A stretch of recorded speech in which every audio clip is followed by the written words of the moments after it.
नमस्कार दोस्तों, स्वागत है आप सभी का हमारे चैनल पर। आप देख रहे हैं study with interest in love. आज हम लोग करंट अफेयर कर रहे हैं जून 2023 का, जिसमें कि सब्जेक्ट है इसमें पर्यावरण का।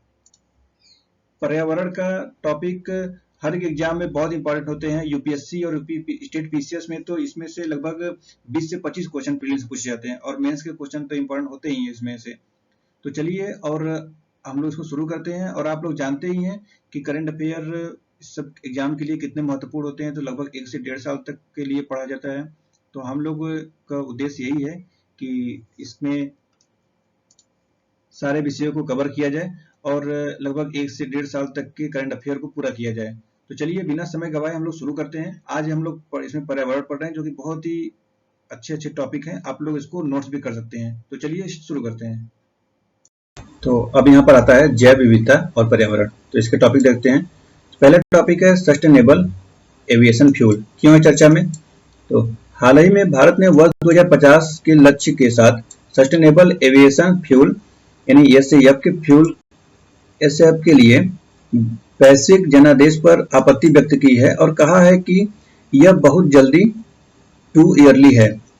दक्षिण कोरिया में 41वें अंतर्राष्ट्रीय नागरिक उड्डयन संगठन यानी आईसीएओ ने अंतर्राष्ट्रीय विमानन के लिए यूएनसीसीसी पेरिस समझौते के समर्थन में 2050 तक शुद्ध शून्य कार्बन उत्सर्जन के दीर्घकालिक वैश्विक आकांक्षात्मक लक्ष्य यानी लॉन्ग टर्म ग्लोबल एस्पिरेशनल गोल को अपनाया है।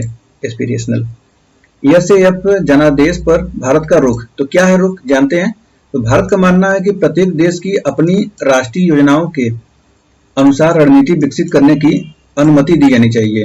यानी कि हर देश अपने अपने अनुसार कि उनका कितना डाटा है, कितना उनका अर्थव्यवस्था है, उसके हिसाब से अपना रणनीति बनाए, न कि दूसरे से बनाए गए। और आगे कहता है कि भारत ने विमानन क्षेत्र में यात्रियों की बढ़ती आकांक्षाओं को पूरा करने जैसे अन्य प्राथमिकताओं को संबोधित करते हुए अपने कार्बन नेट शून्य लक्ष्यों को प्राप्त करने में आईसीएओ में समर्थन मांगा है। मतलब ये भारत ने मांगा है।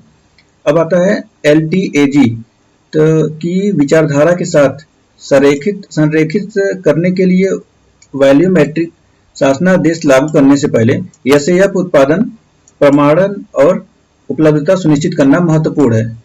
भारत ने वर्ष 2007 से आईसीएओ की carbon offsetting and reduction scheme for international aviation यानी कि इसको शॉर्ट में बोलते हैं कोर्सिया और एलटीएजी में भाग का इरादा रखता है। यानी ये रख रहा है 2027 से। सॉरी, ये मैंने अभी यहाँ पे 2007 शायद बोला है, इसको 2027 से, भारत 2027 से रख रहा है। तो चलिए आगे देखते हैं।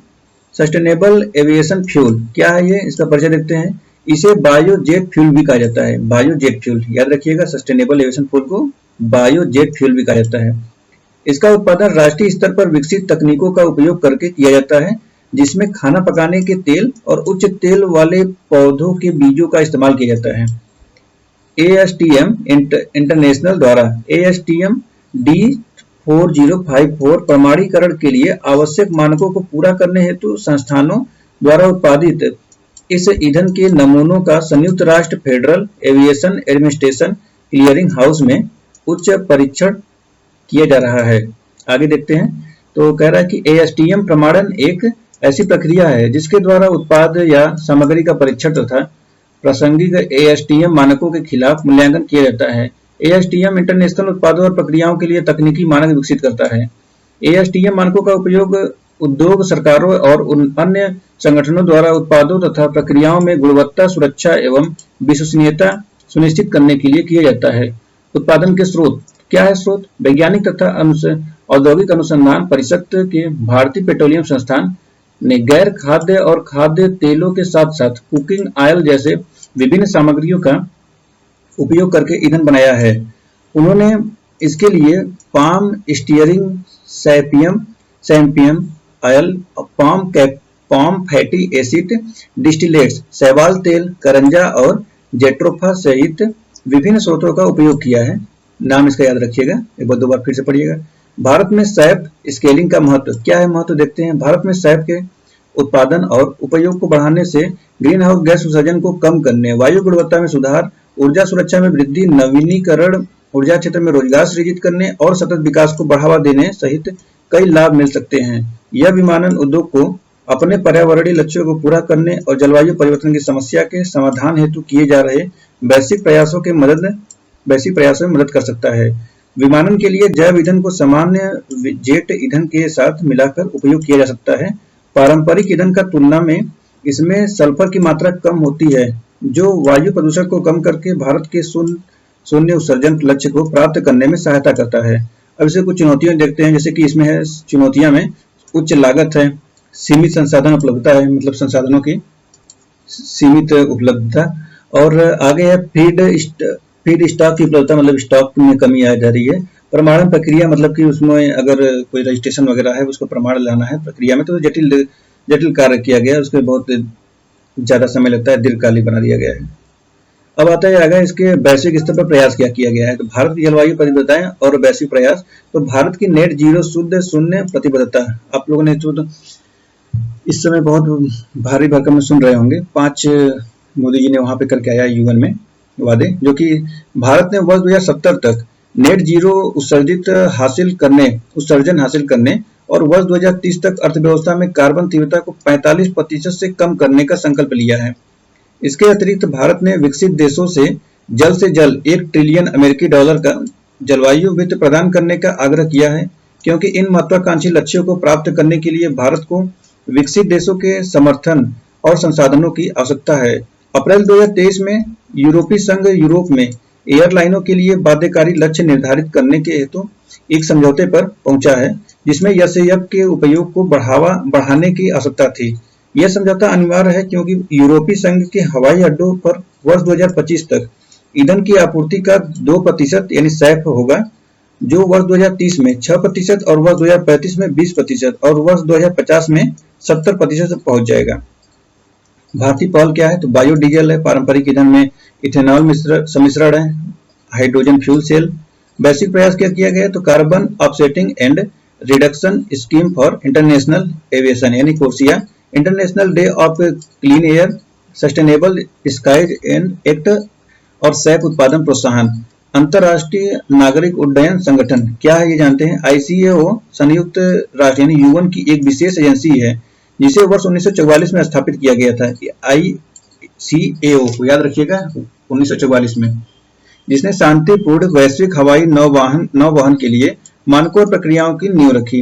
अंतर्राष्ट्रीय नागरिक उड्डयन कन्वेंशन पर 7 दिसंबर 1944 को शिकागो में आमतौर पर शिकागो कन्वेंशन के रूप में हस्ताक्षर किए गए थे।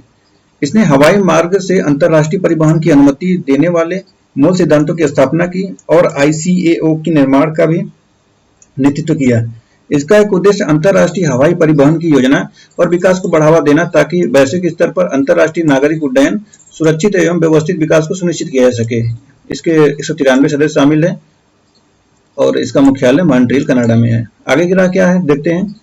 वैश्विक SAF जनादेश पर भारत का रुख जलवायु परिवर्तन से निपटने की अपनी प्रतिबद्धता को रेखांकित करता है, साथ ही इसकी राष्ट्रीय योजनाओं और विशेष परिस्थितियों पर भी विचार करता है।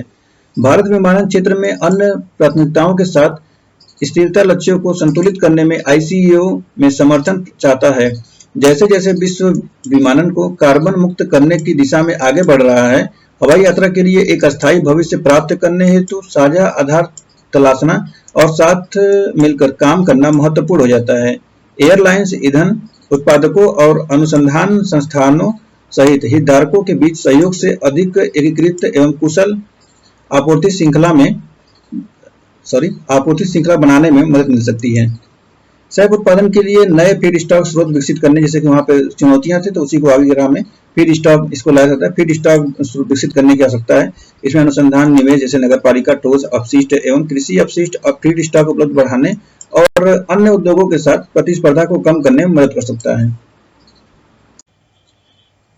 अगला टॉपिक है अंतर सरकारी वार्ता समिति यानी UNEP। चर्चा में क्यों है? हाल ही में संयुक्त राष्ट्र पर्यावरण कार्यक्रम यानी कि UNEP की अंतरराष्ट्रीय सरकारी वार्ता समिति INC2 का दूसरा सत्र पेरिस, फ्रांस में आयोजित हुआ है। तो देखिए, याद रखिए कि कहां पर हुआ है इसका आयोजन, तो पेरिस के फ्रांस के पेरिस में हुआ है। अंतर सरकारी वार्ता समिति का पहला सत्र वर्ष 2022 में उरुग्वे में हुआ था। देखिए, ऐसे भी क्वेश्चन पूछ सकता है, इसको चेंज भी कर सकता है, उरुग्वे और पेरिस फ्रांस को। तो पहला हुआ उरुग्वे में, दूसरा हुआ पेरिस फ्रांस में। ठीक है। INC2 का उद्देश्य प्लास्टिक प्रदूषण को समाप्त करने के लिए वैश्विक समझौते पर वार्ता के लिए मंच प्रदान करना है, ताकि पारिस्थितिकी तंत्र, प्रजातियों और मानवता को रैखिक प्लास्टिक अर्थव्यवस्था के गंभीर प्रभावों से बचाया जा सके। इसकी विशेषताएं देखते हैं। INC2 बैठक की मुख्य विशेषताएं हैं। तो INC2 का प्राथमिक एजेंडा प्रक्रिया के नियमों को अपनाना था, यानी कि जो उसका प्रक्रिया बना है उसका एजेंडे को अपनाना है। ये नियम विभिन्न पहलुओं जैसे कि बातचीत की प्रक्रिया, निर्णय लेने की प्रक्रिया, सर्वसम्मति या मतदान और निर्णय लेने के लिए अधिकृत संस्थाओं को नियंत्रित करते हैं। पिछली INC1 बैठक के दौरान नियम 37 का एक हिस्सा जिसमें कहा गया था कि प्रत्येक सदस्य के पास एक वोट होगा को असहमति का संकेतक मानते हुए कोष्टक में रखा गया था। कोष्टक वाले हिस्से में अब मिनामाता अभिसमय के प्रावधान शामिल हैं, जो क्षेत्रीय आर्थिक एकीकरण संगठनों जैसे यूरोपीय संघ को अपने सदस्य राज्यों की ओर से मतदान करने की अनुमति देता है। हालांकि सदस्य राज्यों को मतदान के दौरान यह समिति के भाग के रूप में उपस्थित होना चाहिए। भारत ने लगभग नियम 38 को कोष्टक में रखने पर जोर दिया है, जिसमें कहा गया है समिति सभी मामलों पर आम सहमति से समझौते तक पहुंचने का हर संभव प्रयास करेगी। यदि आम सहमति तक पहुंचने के सभी प्रयास समाप्त हो गए हैं और कोई समझौता नहीं हुआ है तो अंतिम उपाय के रूप में उपस्थित एवं मतदान करने वाले सदस्यों के 2/3 बहुमत द्वारा निर्णय लिया जाएगा। अब आता है ओपन, यहाँ पे इसका फुल फॉर्म है OEWG का, ओपन एंडेड वर्किंग ग्रुप। हाँ देखिए यहाँ पे लिखा भी हुआ है, ओपन एंडेड वर्किंग ग्रुप के गठन से मूल मामलों पर संपर्क समूहों में चर्चा शुरू होने में देरी हुई है। UN-EA प्रस्ताव 5/14 में सभा ने बातचीत के लिए आधार तैयार करने हेतु एक तदर्थ ओपन एंडेड वर्किंग ग्रुप को अनिवार्य कर दिया है। अंतर सरकारी वार्ता समिति यानी INC क्या है, तो इसका परिचय देखते हैं। INC की स्थापना फरवरी 2022 में संयुक्त राष्ट्र पर्यावरण सभा के 5वें सत्र में हुई थी। तो याद रखिए डेट फरवरी 2022 में UN-EA द्वारा किया गया था, जो कि 5वां सत्र था। वर्ष 2024 के अंत तक वार्ता को पूरा करने की महत्वाकांक्षा के साथ समुद्री पर्यावरण सहित प्लास्टिक प्रदूषण पर एक अंतर्राष्ट्रीय कानूनी रूप से बाध्यकारी उपकरण विकसित करने के लिए एक ऐतिहासिक संकल्प को अपनाया गया था। आवश्यकता क्या है, तो प्लास्टिक प्रदूषण का तेजी से बढ़ता स्तर एक गंभीर वैश्विक पर्यावरणीय मुद्दे का प्रतिनिधित्व करता है, जो सतत विकास के पर्यावरणीय, सामाजिक, आर्थिक और स्वास्थ्य आयामों पर नकारात्मक प्रभाव डालता है। आवश्यक हस्तक्षेपों के अभाव में जलीय पारिस्थितिकी तंत्र में प्रवेश करने वाले प्लास्टिक कचरे की मात्रा वर्ष 2016 में लगभग 9.14 मिलियन टन प्रति वर्ष से बढ़कर वर्ष 2040 तक अनुमानित 23.37 मिलियन टन प्रति वर्ष हो सकती है। उद्देश्य क्या है, कानूनी रूप से बाध्यकारी समझौते के तहत देशों से अपेक्षा की जाएगी कि वे साधन के उद्देश्यों में योगदान करने के लिए देश संचालित दृष्टिकोण को दर्शाते हुए राष्ट्रीय कार्य योजनाओं को विकसित, कार्यान्वित और अद्यतन करें। उनसे प्लास्टिक प्रदूषण की रोकथाम, कमी और उन्मूलन की दिशा में काम करने तथा क्षेत्रीय एवं अंतर्राष्ट्रीय सहयोग का समर्थन करने के लिए राष्ट्रीय कार्य योजनाओं को बढ़ावा देने की उम्मीद की जाएगी। अब इसमें इसकी सभा देखते हैं। संयुक्त राष्ट्र पर्यावरण सभा क्या है, तो देखिए यहाँ है संयुक्त राष्ट्र पर्यावरण कार्यक्रम का एक शासी निकाय है। यह पर्यावरण पर दुनिया की सर्वोच्च स्तर की निर्णय लेने वाली एक संस्था है, जिसमें कि 193 संयुक्त राष्ट्र के सदस्य देशों से बनी है और वैश्विक पर्यावरण शासन को आगे बढ़ाने हेतु प्रत्येक 2 वर्ष में बैठक होती है। याद रखिए 2 वर्ष में, 1 वर्ष में नहीं, 2 वार्षिक नहीं है, 2 वर्ष है। इसे जून 2012 में सतत विकास पर संयुक्त राष्ट्र सम्मेलन के दौरान बनाया गया था, जिसे RIO Rio+20 भी कहा जाता है। रियो, आप लोग बताइए कि रियो कहाँ सम्मेलन किया गया था, बताइए। बताया था मैं साउथ अमेरिका का है, और बताइए कौन सी कंट्री है। प्लास्टिक प्रदूषण से निपटने हेतु पहल, तो भारतीय पहल क्या है, प्लास्टिक अपशिष्ट प्रबंधन संशोधन नियम 2022, विस्तारित उत्पादक उत्तरदायित्व EPR, एकल उपयोग प्लास्टिक के उन्मूलन और प्लास्टिक अपशिष्ट प्रबंधन पर राष्ट्रीय dashboard, India plastic pact, project replan. और वैश्विक पहल क्या है, तो एकल उपयोग वाले प्लास्टिक पर यूरोपीय संघ का निर्देश, closing the loop the global tourism plastic initiative. तो इस प्रकार हम लोगों ने देखा कि अंतर सरकारी वार्ता समिति UNEP पर क्यों चर्चा में था, इस पर क्या हुआ था और कितने संगठन बनाए गए थे, तो इस बारे में से चर्चा किया गया था। चलिए अगला देखते हैं। विश्व पर्यावरण दिवस पर भारत का ई-कुकिंग परिवर्तन, तो देखते हैं क्यों है चर्चा में। विश्व पर्यावरण दिवस 5 जून को मनाया जाता है। यह पर्यावरण संरक्षण और स्थिरता के संदर्भ में जागरूकता बढ़ाने हेतु एक मंच के रूप में कार्य करता है। इस महत्वपूर्ण दिवस की 50वीं वर्षगांठ पर अंतर्राष्ट्रीय गैर सरकारी संगठन ऊर्जा दक्षता ब्यूरो यानी BEE bureau of energy efficiency एवं सहयोगी लेबलिंग और उपकरण मानक कार्यक्रम ने नई दिल्ली में ई कुकिंग परिवर्तन हेतु उपभोक्ता केंद्रीय दृष्टिकोण पर सम्मेलन का आयोजन किया है। तो याद रखिएगा, इस सम्मेलन का उद्देश्य भारत में ऊर्जा कुशल, स्वच्छ और किफायती ई कुकिंग समाधानों की सुविधा में तेजी लाना है। अब देखते हैं विश्व पर्यावरण दिवस 2023। तो इसका पहले इंट्रो देखते हैं क्या है। संयुक्त राष्ट्र सभा ने 5 जून 1972 को विश्व पर्यावरण दिवस की स्थापना की, जो मानव पर्यावरण पर स्टॉकहोम सम्मेलन का पहला दिन था। डेट याद रखिए, 5 जून 1972।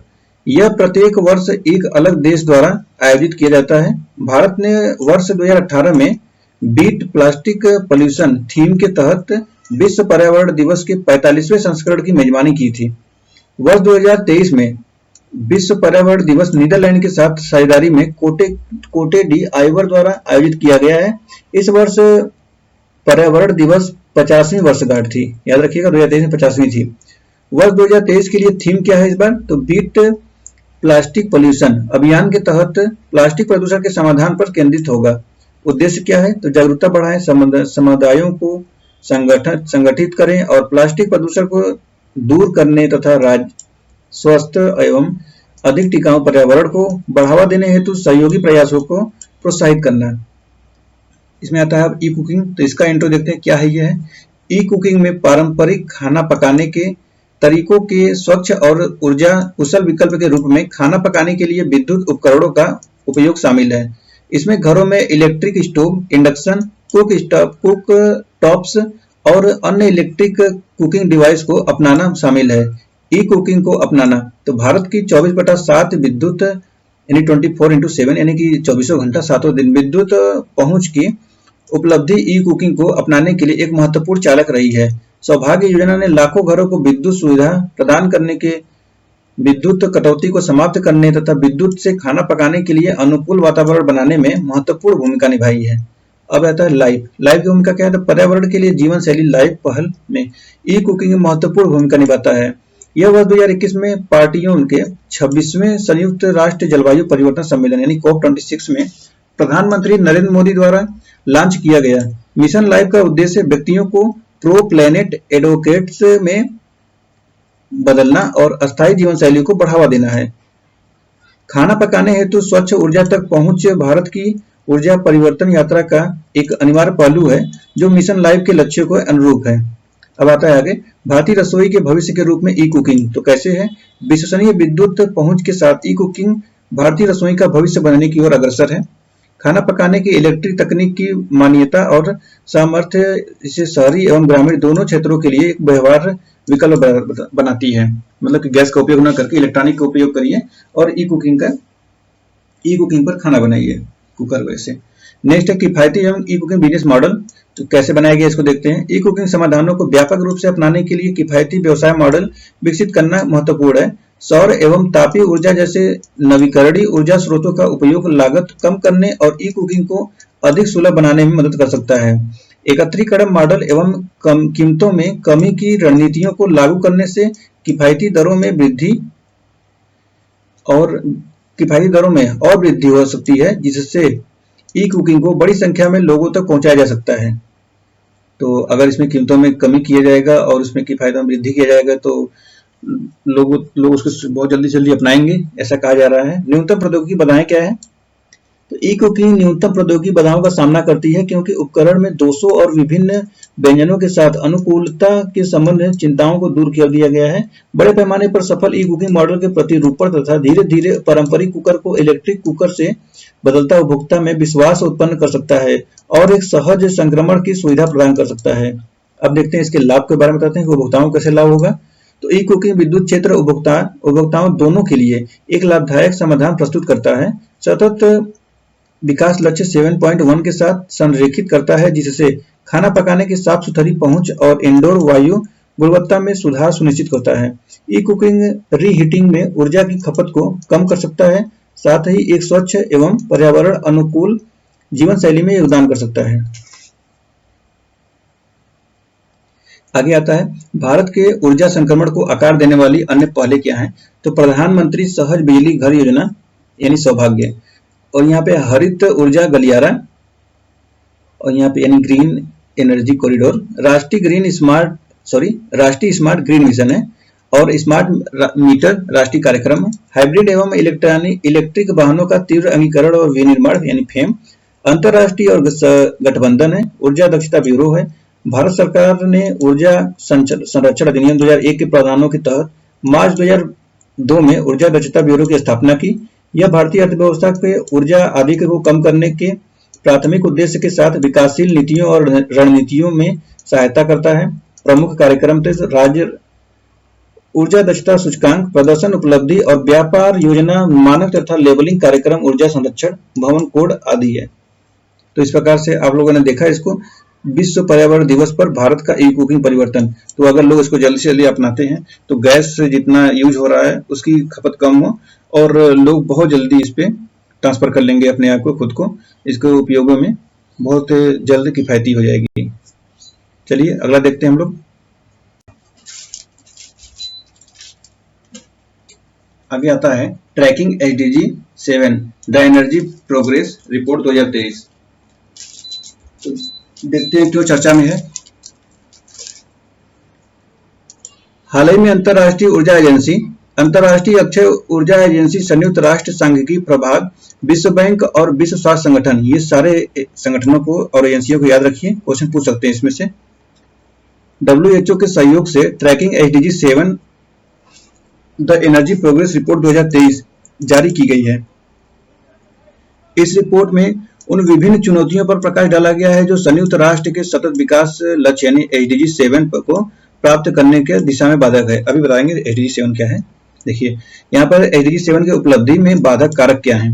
तो उच्च मुद्रास्फीति, अनिश्चित समष्टि आर्थिक परिदृश्य, ऋण संकट और सीमित वित्तीय प्रवाह जैसे कारकों ने SDG 7 को प्राप्त करने में विश्व के समक्ष बाधा के रूप में योगदान दिया है।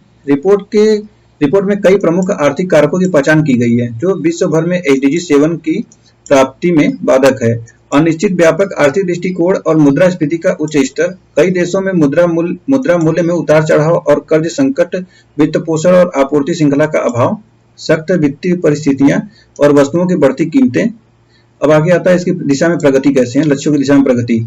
तो विद्युत तक पहुंच है, यानी कि वर्ष 2010 से 2021 के बीच विद्युत की वैश्विक पहुंच 84% से बढ़कर 91% हो गई है। हालांकि वार्षिक वृद्धि धीमी रही है। विद्युत सुविधा से वंचित लोगों की संख्या वर्ष 2010 के 1.1 बिलियन से घटकर वर्ष 2021 में 675 मिलियन हो गई है, यानी कि बहुत सारा इसमें घटा हुआ है। वर्ष 2030 तक विद्युत की सार्वभौमिक पहुंच का प्राप्त, यानी कि कहा जा रहा है कि 2030 तक सभी के पास बिजली पहुंच जाएंगी, ऐसा कहा जा रहा है इसमें। फिर इसमें अगला आता है स्वच्छ खाना पकाने तक पहुंचे, यानी कि स्वच्छ खाना पकाने तक पहुंच की बिजली से उपाय से पहुंचाया जाए खाना, सबके पास स्वच्छ ऊर्जा अपनाया जाए, पारंपरिक बायोगैस उपयोग वापस लौट सकते हैं। 2023 में उप सहारा अफ्रीका में स्वच्छ खाना पकाने तक पहुंच से वंचित लोगों की संख्या सबसे अधिक उम्मीद है, जैसे 10 में से 6 लोग। नवीनीकरण ऊर्जा का लक्ष्य 7.2 है, जिसे वर्ष 2010 में 10 के बाद से नवीकरणीय ऊर्जा का उपयोग बढ़ा है, लेकिन इसे पर्याप्त रूप से अभी और अधिक बढ़ाने की आवश्यकता है। कुल अंतिम ऊर्जा खपत में नवीकरणीय ऊर्जा का हिस्सा 19.1% या पारंपरिक बायोमास को छोड़कर 12.5% रहा है। अंतर्राष्ट्रीय जलवायु और ऊर्जा लक्ष्यों को पूरा करने हेतु वर्ष 2030 तक नवीकरणीय ऊर्जा, विद्युत उत्पादन और संबंधित बुनियादी ढांचे में वार्षिक 1.4 से 1.7 ट्रिलियन अमेरिकी डॉलर के निवेश की आवश्यकता है। ऊर्जा दक्षता लक्ष्य 7.3 है, तो इसमें है 2030 तक दुगुनी को संचय करना है, यानी कि इसको दक्षता सुधार को दुगुनी करना 2030 तक। नेक्स्ट है लक्ष्य 7.1 का है, तो अंतर्राष्ट्रीय सार्वजनिक वित्तीय प्रवाह है, इसको बोलते हैं। आगे देखते हैं सतत लक्ष्य विकास का परिचय क्या है, इसके बारे में इसके अंदर में क्या है। तो सतत विकास लक्ष्य यानी SDG, जिन्हें वैश्विक लक्ष्यों के रूप में भी जाना जाता है, को वर्ष 2015 में संयुक्त राष्ट्र के सभी सदस्य राज्यों द्वारा गरीबी को समाप्त करने, ग्रह यानी प्लेनेट की रक्षा करने और यह सुनिश्चित करने के लिए एक सार्वभौमिक आह्वान के रूप में अपनाया गया था कि सभी लोग वर्ष 2030 तक शांति एवं समृद्धि प्राप्त कर सकें।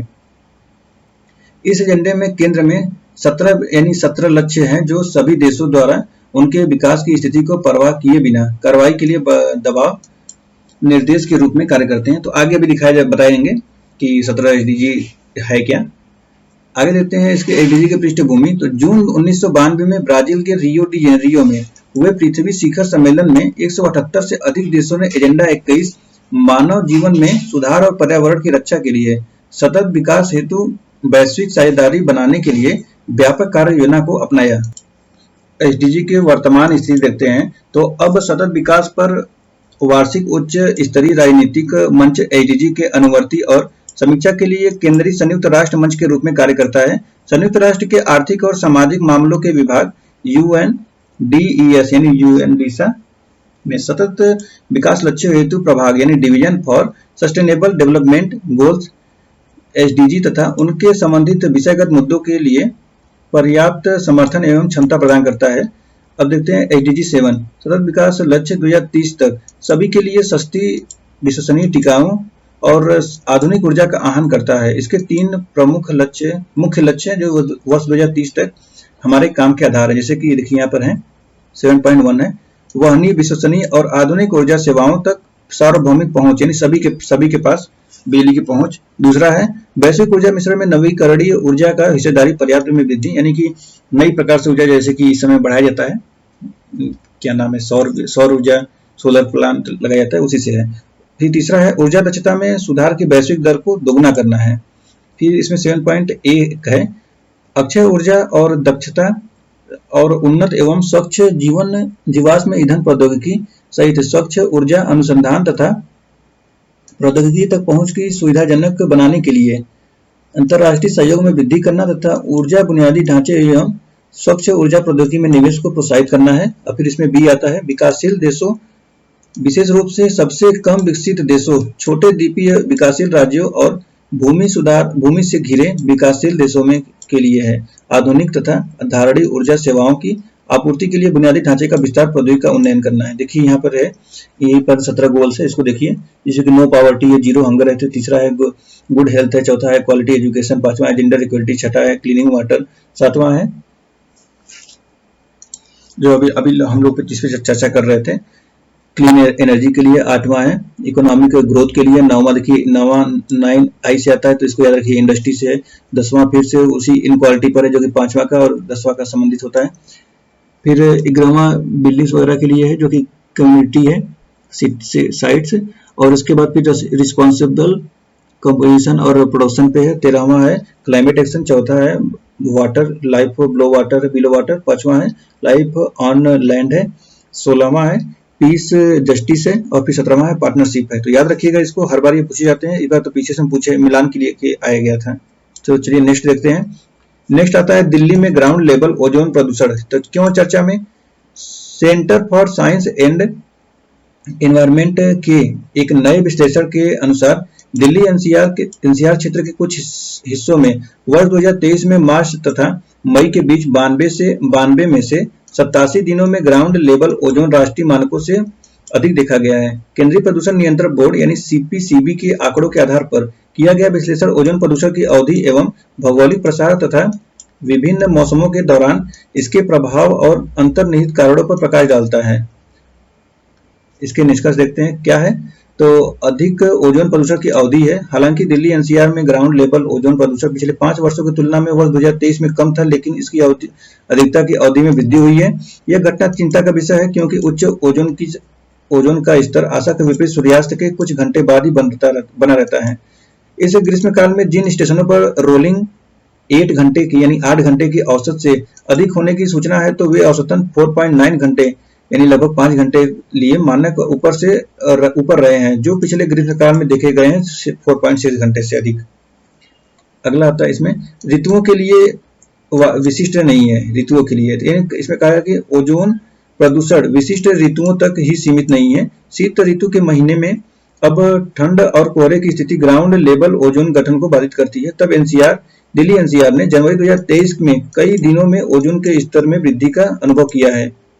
कुछ विशिष्ट क्षेत्रों को इसका प्रभाव भी है, जैसे कि ग्राउंड लेवल के ओजोन प्रदूषण से अधिक प्रभावित नई दिल्ली और दक्षिण दिल्ली के क्षेत्र में थे। इसमें आगे देखते हैं ग्राउंड लेवल ओजोन। तो इसको क्या है ये ground level ozone? Ground level ozone जिसे ट्रोपोस्फेरिक ओजोन के रूप में भी जाना जाता है, एक रंगहीन गैस है जिसका निर्माण पृथ्वी की सतह के निकट आमतौर पर जमीन से 2 मील ऊपर होता है। ग्राउंड लेवल ओजोन गैस का उत्सर्जन सीधे किसी विशिष्ट स्रोत से नहीं होता है। यह नाइट्रोजन ऑक्साइड, वाष्पशील कार्बनिक यौगिकों और वाहनों, विद्युत संयंत्रों, कारखानों तथा अन्य दहन स्रोतों से निकलने वाले कार्बन मोनोऑक्साइड के बीच जटिल अंतःक्रियाओं के माध्यम से बनती है। ये यौगिक ग्राउंड लेवल ओजोन का निर्माण करने के लिए सूर्य के प्रकाश की उपस्थिति में चक्रीय प्रतिक्रियाओं से गुजरते हैं। किसके क्या प्रभाव हैं? तो जब नाइट्रोजन ऑक्साइड और वाष्पशील कार्बनिक यौगिक सूर्य के प्रकाश की उपस्थिति में परस्पर अभिक्रिया करते हैं, तब ये जटिल रासायनिक प्रतिक्रियाओं से गुजरते हैं जिससे ग्राउंड लेवल ओजोन का निर्माण होता है। यह एक प्रमुख वायु प्रदूषक है तथा मानव स्वास्थ्य, वनस्पति पारिस्थितिकी तंत्र पर हानिकारक प्रभाव डाल सकता है।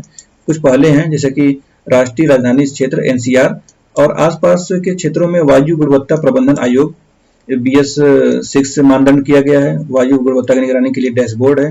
राष्ट्रीय स्वच्छ वायु कार्यक्रम है AQI यानी कि राष्ट्रीय वायु गुणवत्ता सूचकांक निकाला गया है। वायु प्रदूषण की रोकथाम और अधिनियम 1981 बनाया गया है।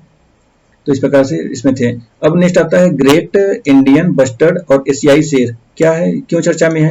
चक्रवात बिपोरजॉय जैसे जैसे गुजरात के कच्छ में जखाऊ बंदरगाह की ओर बढ़ रहा है, नालिया क्षेत्र में ग्रेट इंडियन बस्टर्ड और गिर के जंगल में एशियाई शेरों के बारे में चिंता उत्पन्न होने लगी है। क्या है चिंताएं? तो एशियाई शेर, गिर का जंगल लगभग 700 एशियाई शेरों के निवास स्थान है जो केवल इसी क्षेत्र में पाए जाते हैं और संरक्षण के लिए एक महत्वपूर्ण प्रजाति भी है। तो बहुत ज्यादा इंपॉर्टेंट है। इसमें है संरक्षणवादियों ने पूरी शेर आबादी के एक क्षेत्र में केंद्रित होने की वैधता के बारे में चिंता जताई है। वर्ष 2018 में बबेसियोसिस जैसी प्राकृतिक आपदाओं का प्रकोप और वर्ष 2019 में चक्रवात ताउते जैसे महामारी शेरों की अस्तित्व के लिए गंभीर जोखिम उत्पन्न करती है। वर्ष 2013 में सुप्रीम कोर्ट ने एशियाई शेरों को गुजरात के गिर जंगल से मध्य प्रदेश के कूनो नेशनल पार्क में स्थानांतरित करने का निर्देश जारी किया। शेरों के स्थानांतरण को रोकने के लिए गुजरात सरकार की याचिका को न्यायालय ने खारिज कर दिया था। उनके इस दावे के बावजूद कि ये जानवर राज्य के लिए गर्व के विषय हैं, फिर भी उसको ट्रांसफर किया।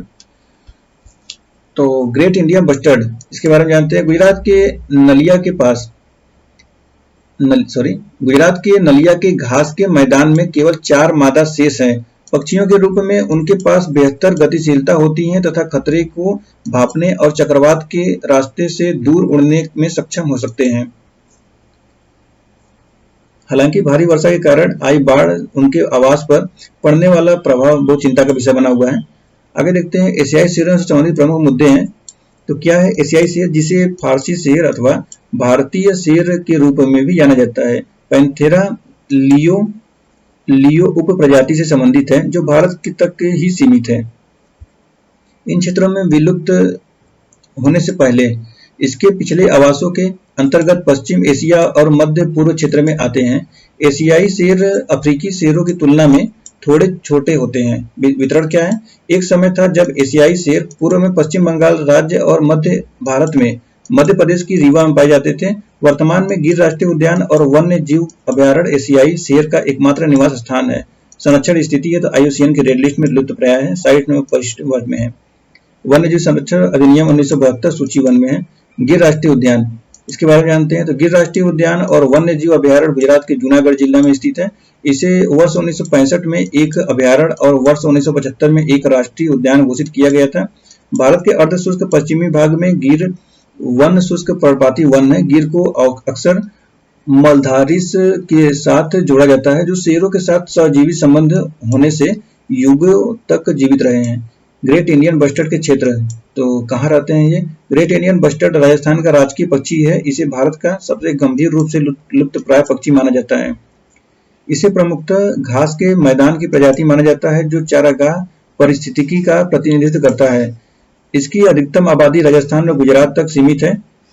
महाराष्ट्र, कर्नाटक, आंध्र प्रदेश में यह प्रजाति कम संख्या में पाई जाती है। इसके खतरे, तो विद्युत लाइनों से टकराव, इलेक्ट्रोक्यूशन शिकार अभी भी पाकिस्तान में प्रचलित है।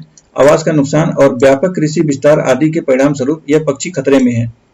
सुरक्षा की स्थिति किसमें रखा गया? तो अंतर्राष्ट्रीय प्रकृति संरक्षण संघ रेड लिस्ट गंभीर रूप से संकटग्रस्त में है।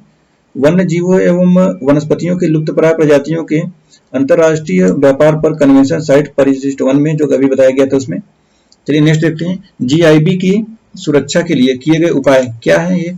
तो प्रजाति पुनर्प्राप्ति कार्यक्रम चलाया गया है, नेशनल बस्टर्ड रिकवरी प्लान लाया गया है, संरक्षण प्रजनन सुविधा लाया गया है, प्रोजेक्ट ग्रेट इंडियन बस्टर्ड है। इसमें राजस्थान सरकार ने इस प्रजाति की प्रजनन बाड़ों के निर्माण और उनके आवासों पर मानव दबाव को कम करने के लिए एवं बुनियादी ढांचे के विकास में उद्देश्य से project great Indian bustard launch किया है।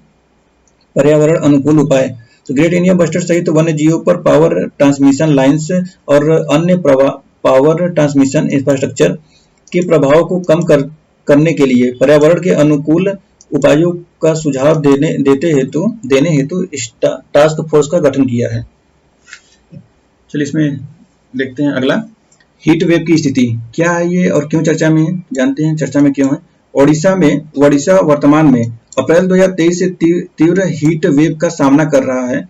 राज्य भर के अधिकांश निगरानी केंद्रों में तापमान 40 डिग्री सेल्सियस से अधिक देखा गया है। मानसून आने में देरी को इस हीट वेव में योगदान देने वाला कारक माना जा सकता है। वर्ष 2023 में 8 जून को केरल तट पर मानसून का आगमन हुआ, जो कि 1 जून की सामान्य शुरुआत की तुलना में देरी को इंगित करता है। हीट वेव क्या है? तो हीट वेव चरम गर्म मौसम की लंबी अवधि होती है जो मानव स्वास्थ्य, पर्यावरण और अर्थव्यवस्था पर प्रतिकूल प्रभाव डाल सकती है। भारत एक उष्णकटिबंधीय देश होने के कारण विशेष रूप से हीट वेव के अति अधिक संवेदनशील है, जो हाल के वर्षों में लगातार और अधिक तीव्र हो गई है। भारत में हीट वेव घोषित करने के लिए भारतीय मौसम विज्ञान विभाग के मानदंड क्या है? तो यदि किसी स्थान का अधिकतम तापमान मैदानी इलाकों में कम से कम 40 डिग्री सेल्सियस या उससे अधिक एवं पहाड़ी क्षेत्रों में कम से कम 30 डिग्री सेल्सियस या उससे अधिक तक पहुंच जाता है तो इसे हीट वेव की स्थिति माना जाता है। इसके अतिरिक्त सामान्य तापमान से 7 डिग्री सेल्सियस अथवा उससे अधिक की वृद्धि को गंभीर हीट वेव की स्थिति माना जाता है। यदि किसी स्टेशन का सामान्य अधिकतम तापमान 40 डिग्री सेल्सियस अधिक है तो सामान्य तापमान 4 डिग्री सेल्सियस से 5 डिग्री सेल्सियस की वृद्धि को लू की स्थिति माना जाता है। इसके अलावा 6 डिग्री सेल्सियस या उससे अधिक की वृद्धि को गंभीर हीट वेव की स्थिति माना जाता है। इसके अतिरिक्त यदि सामान्य अधिकतम तापमान बावजूद वास्तविक अधिकतम 45 डिग्री सेल्सियस या उससे अधिक रहता है तो हीट वेव घोषित किया जाता है। देखिए यहाँ पर दिखाया गया है, इसको देखिएगा। हीट वेव के कारण क्या है? तो ग्लोबल वार्मिंग है, शहरीकरण है, पूर्व मानसून और मौसम की विरल वर्षा है, अल नीनो का प्रभाव पड़ता है इसलिए होता है। आगे आते हैं, इसके प्रभाव क्या है? तो स्वास्थ्य पर प्रभाव पड़ता है, जल संसाधन पर प्रभाव पड़ता है, ऊर्जा प्रभाव पड़ता है। आगे की राह में देखते हैं तो हीट वेव एक्शन प्लान है, जो कि हीट वेव के कारण होने वाली मौतों को रोका जा सकता है। इसलिए सरकार को मानव जीवन, पशुधन और वन्य जीवों की सुरक्षा के लिए दीर्घकालिक कार्य योजना तैयार करने को प्राथमिकता देनी चाहिए। समय की आवश्यकता है कि आपदा जोखिम न्यूनीकरण के लिए सेंडाई फ्रेमवर्क जो कि 2015 से 2030 तक का प्रभावी कार्यान्वयन किया जाए, जिसमें राज्य प्रमुख भूमिका निभाए और अन्य हितधारकों के साथ जिम्मेदारी निभाए। जलवायु कार्य योजना को लागू करना चाहिए। सतत सीलन यानी कि आवासीय और वाणिज्यिक भवनों के लिए शहरी ताप को संबोधित करने हेतु निष्क्रिय शीतलन तकनीक एक महत्वपूर्ण विकल्प हो सकती है। स्वाभाविक रूप से हवादार इमारतों को बनाने के लिए व्यापक रूप से उपयोग की जाने वाली रणनीति जलवायु परिवर्तन अंतर सरकारी पैनल यानी IPCC ने अपने AR6 के तीसरे भाग में कहा कि प्राचीन भारतीय भवन डिजाइन को ग्लोबल वार्मिंग के संदर्भ में आधुनिक सुविधाएं के अनुकूल बनाया जा सकता है, जिन्होंने इस तकनीक का इस्तेमाल किया है। तो इस प्रकार से देखते हैं तो ये पर्यावरण का इसमें समाप्त होता है सभी टॉपिक। तो इस तरह से हम लोगों ने पर्यावरण के सेशन में 6 टॉपिक पढ़ा, जो कि एक बार फिर से बता देते हैं कि पहला टॉपिक था सस्टेनेबल एविएशन फ्यूल, दूसरा टॉपिक था अंतर सरकारी वार्ता समिति UNEP का, तीसरा था ट्रैकिंग SDG 7 का, और चौथा था दिल्ली में ग्राउंड लेवल ओजोन प्रदूषण, पांचवा था ग्रेट इंडियन बस्टर्ड और एशियाई शेर का, और जो कि लास्ट था हीट वेव की स्थिति, जो कि अभी हम लोगों ने पढ़ा। तो चलिए आप लोग इसको अगर चाहते हैं तो इसको नोट्स कर सकते हैं, नोट्स का बना सकते हैं, ताकि बार बार वीडियो देखने से अच्छा है कि आप लोग अपने नोट से पढ़िए। तो बताइएगा कि आप लोग को ये वीडियो कैसा लगा है, और अगर आप लोग को इस वीडियो से जरा सा भी कोई अच्छा इन्फॉर्मेशन मिला हो या पसंद आया हो तो हमारे चैनल को सब्सक्राइब कर सकते हैं। आपके लाइक और सब्सक्राइब से हमारा उत्साह बढ़ता है, तो हम लोग और भी अच्छे से मेहनत करते हैं। तो चलिए फिर मिलते हैं नेक्स्ट वीडियो में। Thanks for watching.